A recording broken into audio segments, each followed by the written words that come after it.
आज আমরা জেনে নেব join sentences with adjective clause using why. Why দিয়ে কীভাবে আমরা অ্যাডজেক্টিভ ক্লজ ফরমেশন করব এবং দুটি সেন্টেন্সকে জয়েন করব দেখে নাও। হোয়াই কি বোঝায়? রিজন, অর্থাৎ কারণ বোঝাতে হোয়াই ব্যবহৃত হয়। দেখো রিজন, এক্সাম্পল দেখো, she didn't come to the party, I don't know the reason. সে পার্টিতে আসেনি, I don't know the reason, আমি কারণটি জানিনি। অর্থাৎ এখানে রিজন বলতে কোনটা বোঝাচ্ছে? যে সে কেন পার্টিতে আসেনি। তাহলে এই রিজনের পর, রিজনটা যেহেতু বর্ণনা করা হয়েছে, রিজনের পর অ্যাডজেক্টিভ ক্লজটি তৈরি হবে I don't know the reason. তারপরে আমরা রিজনের পরে কি বসাবো? হোয়াই।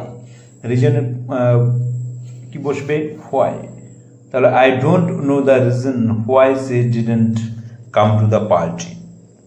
আবার এক্সাম্পল 2 দেখো, they cancelled the meeting, I don't understand the reason, আমি কারণটি জানিনি। কোন কারণটি?